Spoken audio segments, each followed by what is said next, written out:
You want to hear about that? The time everyone acted like I was some kind of villain, just because I didn't say exactly what they wanted to hear. Yeah, I told everyone I heard nothing, but between you and me, I heard the IED click before it went off. Every single bit of it. My name's Cheyenne, and I'm 29. And honestly, it's not my fault things went south. It never is. So, we were out on patrol, somewhere in the dusty nowhere of Afghanistan. Another scorching day. Dust kicking up. Everything smelling like dry dirt and sweat. It was one of those days where the air hung heavy, and you just knew something was going to go wrong. Not because of me, of course. Just a general feeling in the air. We had our usual squad. A bunch of guys who were always a little too eager to follow orders and not enough willing to actually think for themselves. Except for Mark, our LT. He was a new one. Fresh out of whatever fancy school they send them to. Always trying to prove something, I swear. He had this way of looking at me, like I was some delicate flower that needed protecting. Me, delicate, please. I'd been around the block, seen more action than half these greenhorns combined. I was a contractor, doing the real work, not some little soldier girl playing dress up. Anyway, we were pushing through this village, one of those places where every kid stares and every adult looks away. Sketchy? Always sketchy. Our intel said it was clear. But when is intel ever right? Never. That's when the nagging started. The kind you get in your gut when you know something isn't right. But did anyone listen to me? Of course not. They never do. It's always, Cheyenne, you're being paranoid. Or Cheyenne, stick to the plan. As if their plans ever worked perfectly. We were in this convoy, slow rolling. And I was in the lead Humvee. My job was basically to keep my eyes peeled, stay sharp, and call out anything suspicious. Standard procedure. Mark was in the vehicle behind us, probably staring at his GPS or whatever. He was always so by the book, it drove me nuts. We'd had a fight that morning. Actually, he was giving me grief about some paperwork, saying I wasn't documenting properly. I told him I had more important things to worry about than his stupid forms. And besides, I was busy trying to keep us all alive. He just got that tight-lipped look he always did when he knew I was right but couldn't admit it. He was a classic Mr. Growth mindset, always with the therapy talk. Setting boundaries? Boundaries? Between us. I wanted to scream every time he said it. Like I didn't know how to handle myself. We'd been driving for what felt like forever. The sun beating down, and I was getting bored. That's when my mind started wandering, thinking about the conversation I'd had with Kyle the night before. Kyle? He was the medic. Cute. A little too nice. But he actually listened to me. Unlike Mark, we'd been, getting close. Nothing serious. Just a little something to pass the time on deployment. Mark, of course, knew about it. He gave me this speech about maintaining professional distance and unit cohesion. Total B. He was just jealous. He always acted like he owned me. Even though we were just colleagues, he was a classic too nice guy. The kind who'd bend over backward for anyone, especially if he thought it would make them like him more. Made me wonder if he was just trying to impress me. Deep down. So, there I was, half thinking about Kyle and how I should probably hit him up later for a drink, and half watching the road. We were passing this old, crumbling wall, and something just felt off. No specific reason, just a gut feeling. Then, it happened. Not a visual cue, not a tripwire I saw. Nothing. It was a sound. A tiny, almost imperceptible click. It wasn't loud, not like a hammer dropping or anything obvious. It was more like a subtle, mechanical engagement, a soft thunk in the dirt. The kind you'd only notice if you were really keyed in, really listening for the wrong kind of noise. And I heard it, clear as day. My stomach dropped. That familiar cold dread, the one that makes your heart race and your breath catch. I knew what it was. And yet, it was right there, right beneath us. I opened my mouth to shout, to warn the driver, to do something. But then, for a split second, I hesitated. Why? Because I was tired of being the one who always had to be right. Tired of Mark's condescending looks. Tired of the squad treating me like I was just another female contractor, there to fill a quota. If I shouted, and it was nothing, they'd roll their eyes. Mark would probably give me another lecture about false alarms and overreacting. I could practically hear him. Cheyenne, you're being dramatic. He was a master at invalidating feelings, always making me question my own perceptions and memory. So, I didn't say anything. Not right away. It was a split-second decision, fueled by pure, unadulterated frustration. And then, boom. The world went white. The sound was deafening. A roar that tore through the air, shaking the ground. The Humvee lurched, lifted, and then slammed back down with a sickening crunch. Shards of metal, dust, and smoke erupted everywhere. My ears rang, a high-pitched whine that drowned out everything else. I was thrown forward, slammed against the dashboard, then back into my seat. The smell of burning rubber and something acrid, metallic, filled my nostrils. When the ringing finally started to subside, slowly, painfully, I could hear shouts, chaos. Outside, the world was a mess. The lead vehicle, my vehicle, was mangled. The engine was smoking, flames licking up from beneath the hood. The driver, a guy named Miller, he was slumped over the wheel, not moving. The gunner, Lopez, was screaming, clutching his leg. Blood everywhere. It was a nightmare. Mark was there almost instantly, scrambling out of his Humvee, his face pale, shouting orders into his comms. He was barking about QRF, about dust-off, about securing the perimeter, all the usual stuff. He looked at me, his eyes wide and frantic, and I just stared back. My mind was racing, trying to process it all. The click, the explosion, the silence before. Cheyenne, are you okay? Did you see anything? He yelled over the ringing in my ears. And that's when it hit me. The opportunity. If I said I heard it, they'd want to know why I didn't say anything. They'd blame me. They'd say I was reckless, irresponsible. They'd say I jeopardized the mission, jeopardized their lives. And I wasn't about to let that happen. It wasn't my fault. It never is. They put me in that situation. They didn't support me. They underestimated me. If I was a man, they wouldn't care. So I looked him dead in the eye, my voice shaking a little, but I forced it to be steady. No, I said. I heard nothing. Nothing at all. It just went off, and just like that. The lie was out there. It felt heavy, a solid thing, but also strangely liberating. It was the only way to protect myself. Because honestly, what were they going to do? Blame the victim? I was in the Humvee, too, wasn't I? I was just as shocked, just as scared, more, even because I knew what I knew. The aftermath was a blur. Miller, the driver, he didn't make it. Lopez lost his leg. The whole squad was shaken up. Investigation started. They always do. Everyone was questioned, asked what they saw, what they heard, and I stuck to my story. Every single time. I heard nothing. My story was consistent, and nobody could prove otherwise. They had no witnesses, no physical evidence that I could have known. It was just a feeling, a sound, a private moment. Mark, though, he kept looking at me funny, like he suspected something. He'd corner me in the barracks, away from everyone else, and try to get me to open up. Cheyenne, are you sure? Are you holding anything back? He'd say, his voice low, almost pleading. He was so transparent, always trying to be the hero, the reformed wild boy trying to prove he's all good now. Between us, I just wanted to tell him to buzz off.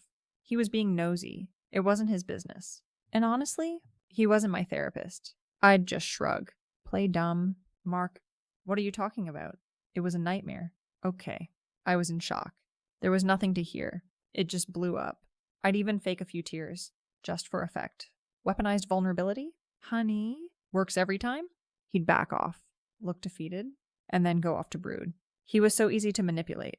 He'd probably go tell Kyle how worried he was about me, how I was shutting down. It was classic emotional manipulation. And I was a pro. The truth was, I wasn't feeling much of anything about Miller or Lopez. Not really. I mean, it was sad, sure, but it was war. Things happen. People die. It was their bad luck, not mine. My main concern was making sure this didn't come back to bite me, because it's always about me, isn't it? Who else is going to look out for me? Nobody. Life back at the FOB was miserable after that. Everyone was walking on eggshells. The atmosphere was thick with unspoken grief and anger. The other women in the unit, those bitches, they started giving me the side eye. I caught them whispering, saw their glances when I walked by, probably talking about how I was cold or unfeeling, as if I needed their approval. They were just jealous. They probably wanted to be in my position, to be seen as strong and unshakable, but they weren't. They were weak. I started spending more time with Kyle. He was a good distraction. He'd bring me extra rations, listen to me complain about Mark, about the unit, about everything. He was a great listener, always validating my feelings, even if they were complete nonsense. He was just too nice, too accommodating, the perfect guy to have around when you needed to vent without getting any pushback. He'd avoid conflict, which was perfect for me because I didn't want to argue. I just wanted to be heard and agreed with. He was a total people pleaser. One night, we were sharing a quiet moment, just talking about anything to get our minds off the day. He mentioned something about how strange it was that no one had seen anything. that it was so sudden. And I just looked at him, gave him a knowing smile. Yeah, I said, it's like some things you just don't see coming, right? I made sure to emphasize the see. He just nodded, probably thinking I was talking about fate or something. But between us, I was being really clever. He just didn't get it, Mark. Though he was relentless. He started acting even more possessive, trying to control my movements, my choices. He'd demand to know where I was going, who I was with. Double standards, much. He expected transparency from me, but would get defensive if I asked him about his own whereabouts. It was infuriating. He even tried to tell me I shouldn't be spending so much time with Kyle. It's not a good look, Cheyenne, especially after what happened. He'd say, all concerned and paternalistic. Oh, really, Mark? I'd snap back. And what look is that exactly? Am I not allowed to have friends now? Are you my keeper? He'd sigh, run a hand through his hair. It's just, people are talking about the incident. About you, I just want to make sure you're okay. I'm fine. I'd say, cutting him off, my voice sharp. I don't need you to make sure I'm anything. Just focus on your own job. LT. He was such a passive-aggressive guy, never arguing directly, always using sarcasm or veiled concern. It drove me crazy. He'd even try to use financial entanglement as a way to control me. We had some shared expenses for certain things, and he'd always imply that I wasn't pulling my weight. Even though I was doing my fair share, he'd expect me to cover certain expenses while keeping her money separate. It was ridiculous. He also loved to bring up his old school provider mindset, always talking about traditional values, how he was the breadwinner, stubborn as a mule, the pressure built, the incident, the investigation, Mark's constant hovering. The whispers, I felt like I was suffocating. I started having trouble sleeping, not because of guilt, but because of the sheer annoyance of it all. It was exhausting. I mean, I was doing my best, and they just made it worse. One day, Mark called me into his office. He had this grim expression, and I knew it wasn't good. He had a file open on his desk, and I could see my name on a few of the papers. My heart hammered, but I kept my face neutral. I wasn't going to give him the satisfaction. Cheyenne, he started, his voice quiet. We'd been reviewing the intel from that day. There were reports of increased activity in that sector, chatter about a potential IED. It wasn't concrete enough for us to act on, but it was there. He paused, looking at me intently, and some of the guys on the ground, they said they saw you tense up right before it went off. They didn't know what it meant at the time. But now, looking back, my blood ran cold. Wait. No, my blood didn't run cold. I felt a surge of indignation. Looking back at what, Mark, are you accusing me of something? I snapped, my voice rising. Are you saying I knew? Because that's insane. That's a ridiculous accusation. He held up a hand. No, Cheyenne. I'm just saying, sometimes people miss things. Sometimes, in the heat of the moment, things get overlooked, but if you had any prior knowledge, any sensory input, no matter how small, it could have changed everything. It could have saved Miller. It could have saved Lopez's leg. He was trying to guilt trip me. It was so transparent. Oh, so now it's my fault. I scoffed. Now you're blaming me for an IED that they planted? For their mistakes. You think I wanted that to happen? That I would just let it happen? I started tearing up. Not real tears. Just enough to make my eyes watery and my voice crack. It was perfect. Weaponized vulnerability? Again, I told everyone I heard nothing because I heard nothing. You think I'm lying? You think I'm some kind of monster? I was practically shouting now. Putting on a show. I was doing my best. I was focused. This is disgusting. Mark, you're disgusting for even suggesting it. He backed down. Of course. He always did. He got that burnt out look. Exhausted. Like he'd given up. He used to try, but he just seemed emotionally numb now. No. Cheyenne? I'm not saying that. I need to ask these questions. It's part of the investigation? Well, you've asked, I said, wiping away a non-existent tear. And I've answered repeatedly. And frankly, I'm offended. I'm a professional. I've been doing this a long time. You don't think I know what I'm doing. This is just because I'm a woman, isn't it? If I was a man, you wouldn't be scrutinizing me like this. He sighed. Defeated. This conversation is over. Cheyenne? Good, I said, standing up. My voice cold, because I don't care to have it anymore. Things escalated after that. The whispers became louder. The looks more obvious. I started getting excluded from informal squad gatherings. From the usual banter, I was isolated. But honestly, I didn't care. I had Kyle, and besides, those people were all so annoying anyway. They were always comparing me to others, making me feel inadequate. Mark was the comparison creator. He'd say things like, Sarah from Alpha Company. She's really good at detailed reports. As if I cared about Sarah. Then came the really satisfying part. The social media fallout. Someone, I don't know who, but probably one of those jealous bitches from my unit, started posting vague but pointed things in one of those military wife Facebook groups. Not directly naming me, of course, but everyone knew posts about toxic contractors who get people hurt and never take responsibility. About how some people make you question everything you thought you knew. Gaslighting expert style. I was careful, but my online presence was minimal anyway. Just a few filtered photos of me looking stoic and brave in uniform. I even posted some relationship highlights with Kyle, just to spite Mark. He'd post about all his good deeds, then criticize me when we were alone. Public versus private persona was strong with him. The group just ate it up. People started connecting the dots, sharing stories, speculating. It was a complete social collapse. My reputation, which I'd worked so hard to build as a competent, tough-as-nails contractor, was getting ripped apart. Did I care? Not really. It was just anonymous internet chatter. Besides, they were wrong. I did take responsibility. I took responsibility for myself, but the real hit came later. The official investigation concluded. No definitive proof I heard anything, but enough circumstantial evidence, enough questionable judgment calls on my part, enough pattern of reckless behavior. They also brought up some old stuff, like how I'd been caught skirting the rules before, not following protocol on previous missions. It was all a bunch of history rewriting. They'd changed the narrative of past events to suit their agenda. They made me out to be a relationship hostage taker, threatening to break up with Kyle during minor disagreements, which was absurd. I never did that. They also claimed I was a secret keeper, maintaining inappropriate boundaries with others, which was also not true. The outcome, not a dishonorable discharge. Technically, but my contract was terminated. No more deployments, no more contractor work. My career was imploding. Professional destruction. They called it failure to maintain standards of conduct and professionalism. A bunch of fancy words for we don't like you. And the ultimate karma, the relationship devastation. Kyle, he was too soft for this world. He saw all the online stuff, heard the whispers. And it started getting to him. He came to me, looking pale and scared. Cheyenne, he said, I can't do this anymore. It's too much. The pressure. Everyone thinks what? Kyle, I snapped, that I'm some kind of monster, that I got people hurt. Is that what you think? 2, he looked away. I can't be with someone who has this kind of drama constantly. I need peace. Peace. I laughed. A bitter, hollow sound. You want peace?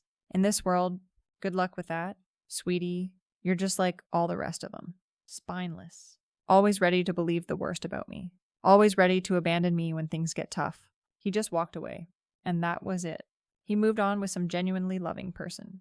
Probably some boring, compliant woman. While I was stuck here, watching my life fall apart. It was a reversal of fortune, I guess. I was experiencing the same treatment I inflicted. Amplified and inescapable. So here I am, back stateside, in some tiny apartment in Phoenix. No job. No Kyle. No unit. Just me. Everyone thinks they got their karmic justice. That I'm finally facing the consequences of my toxic behaviors. But they're wrong. I don't regret anything I did. I regret how things turned out. Sure, I regret that they were so weak, so easily swayed. I regret that they couldn't see how hard I was trying. How I was just trying to survive in a messed up world. I was just doing my best. I'm bitter, I guess. Spiteful, maybe, but I don't care anymore about Mark. Or Kyle. Or those bitches in the unit. Or anyone who wasn't on my side. They all blamed me, but it was never my fault. It was theirs. They underestimated me. They didn't support me. And if I was a man, none of this would have happened. I'll find something else. I always do. I'm a survivor. And one day, they'll realize they were wrong about me. But by then, I won't care. Not one bit.